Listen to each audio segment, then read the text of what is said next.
देख रहे हैं राजधानी हलचल न्यूज और मैं हूं आपके साथ गुंजन। आज की खास खबर की तरफ चलते हैं। केंद्रीय मंत्री शिवराज सिंह चौहान का बयान। कल पीएम महाराष्ट्र से किसान सम्मान निधि की राशि डालेंगे। 20,000 करोड़ की राशि डाली जाएगी।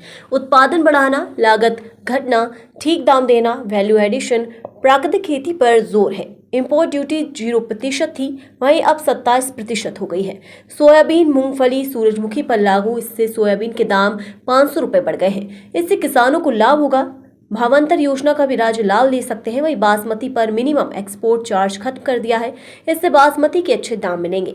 खाद्य तेलों में आत्मनिर्भर बनने के लिए खाद्य तिलहन मिशन बनाया गया है। इससे ब्रीड सर्टिफाइड सीड बनकर किसानों को उपलब्ध कराए जाएंगे। किसानों को क्लस्टर में फ्री बीज ट्रेनिंग, उत्पादन की 100% खरीद की गारंटी देंगे। बीज भंडारण इकाइयां भी बनाई जाएंगी। उन्नत बीज किसानों को ICAR ये बीज बनाएगा, ब्रीडर सीड, उससे सर्टिफाइड सीड, फाउंडेशन सीड, फिर सर्टिफाइड सीड बना के किसानों को फ्री में उपलब्ध कराए जाएंगे। 600 क्लस्टर इसके लिए पूरे देश में बनाए जाएंगे। 347 जिले के 21 राज्यों में जहां भी ऑयल सीड्स का उत्पादन होता है, उन राज्यों को विशेष रूप से लिया गया है। किसानों को इन क्लस्टर्स में फ्री में बीज, उनको ट्रेनिंग, नई टेक्नोलॉजी कैसे खेती करें जिससे ज़्यादा उत्पादन हो, और वो जो उत्पादित करेंगे उसकी 100% खरीद, मतलब जितना वो उत्पादन करेंगे पूरा खरीदा जाएगा। ऐसी सुविधाएं किसान को इस मिशन के अंतर्गत दी जाएगी। ये हर साल 10 लाख हेक्टर पूरे देश में ये खेती की जाएगी। एक बार 10 लाख जिस हेक्टर में करेंगे, अगली बार फिर दूसरे 10 लाख हेक्टर लेंगे। 7 साल में लगभग 70 लाख हेक्टर एरिया इस योजना के अंतर्गत लिया जाएगा। उन्नत बीजों की कमी पूरा करने के लिए 65 नए बीज केंद्र बनाए जाएंगे। अभी 35 है, तो कुल मिला के 100 हमारे बीज केंद्र बनेंगे। बीजों को सुरक्षित रखने के लिए 50 बीज भंडारण इकाइयां भी बनाई जाएगी। और उन राज्यों पर हम ज़्यादा ध्यान दे रहे हैं जहाँ केवल एक फसल लेते हैं खरीफ की, जैसे धान खरीफ की हो गई तो बाद में खेत खाली छोड़ देते हैं, लेकिन उनमें नमी इतनी रहती है कि धान के बाद ये फसलें ली जा सकती है। इंटर क्रॉपिंग का भी उपयोग करेंगे। कपास है तो उसके बीच में सोयाबीन, अलग अलग फसलों के बीच में ये फसलें लगाई जा सकती है। और पूरी खरीद किसानों से करेंगे। एक बड़ा फैसला ये कल हुआ है, इसका डिटेल भी मैं आपको दूंगा। और कल और 1 लाख करोड़ रुपए की एक योजना को कैबिनेट ने मंजूरी दी है, जो किसानों के हित में है और हमारे खाद्य सुरक्षा को भी सुरक्षित करेगी।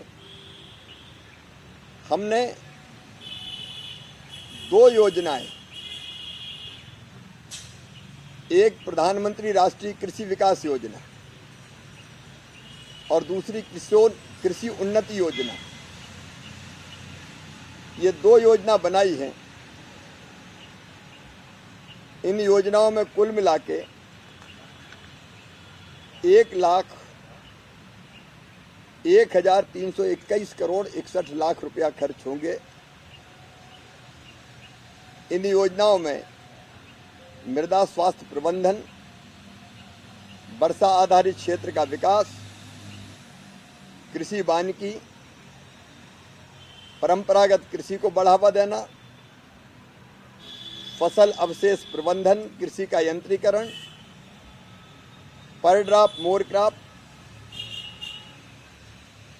क्रॉप डाइवर्सिफिकेशन, फसल विविधीकरण, कृषि के स्टार्टअप्स के लिए निधि, ये सब चीज़ें प्रधानमंत्री राष्ट्रीय कृषि विकास योजना के अंतर्गत और कृषि उन्नति योजना में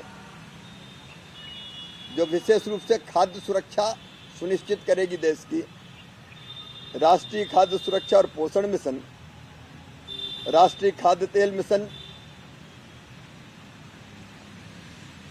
अभी एक मैंने जो जिक्र किया राष्ट्रीय खाद्य तेल मिशन तिलहन, वो भी इसी में आएगा। एकीकृत बागवानी विकास मिशन, कृषि विस्तार पर उप मिशन, NER के लिए जैविक मूल्य श्रृंखला विकास मिशन और कृषि विपणन के लिए एकीकृत योजना, डिजिटल कृषि मिशन और कृषि जनगणना अर्थशास्त्र और सांख्यिकी, इस पर एकीकृत योजनाएं बनेंगी। इन योजनाओं को बहुत लचीला रखा गया है। पहले ये होता था कि केंद्र सरकार को योजना बना देती थी और सब राज्यों से कहती थी एक साथ एक जैसी लागू करो, लेकिन जो चीज़ असम में लागू होती है वो गुजरात में लागू नहीं होती। इसलिए राज्यों के ऊपर ये छोड़ा गया है कि वो जिस भी योजना को उपयोगी समझते हो अपने राज्य की आवश्यकता के हिसाब से वो उसको चुन सकते हैं। पहले एक योजना का पैसा दूसरी योजना में खर्च नहीं होता था, अब वो चाहें तो ये मना कर सकते हैं कि ये योजना हमें लागू नहीं करनी, इस योजना का पैसा हम केवल इस योजना में लगाएंगे। तो उनको ये स्वतंत्रता है कि जो चीज़ उनके लिए उपयोगी होगी, जो योजना, वो उसमें ज़्यादा पैसा लगा सकेंगे। और स्वीकृति भी इन सब चीज़ों की एक साथ हो जाएगी, नहीं हर एक योजना के लिए अलग अलग जाना पड़ता था। इसके कारण दोनों काम होंगे, एक उत्पादन बढ़ेगा, किसानों की आय बढ़ेगी, दूसरे हमारी खाद्य सुरक्षा को हम सुनिश्चित करने का काम करेंगे। क्योंकि कल ही ये फैसला कैबिनेट ने किया तो मुझे लगा कि विस्तार से, बहुत विस्तार में तो मैं नहीं गया, लेकिन कम से कम किसानों तक ये बात पहुँचे कि ये योजनाएं हमारे लिए लागू की गई है। पिछले 120 दिनों में लगातार किसानों के हित में कई बड़े फैसले लिए गए हैं और आगे भी लगातार ये फैसले जारी रहेंगे। इसी तरह की तमाम तरोताजा खबरों के अपडेट्स के लिए बने रहिए हमारे साथ राजधानी हलचल न्यूज पर। नमस्कार।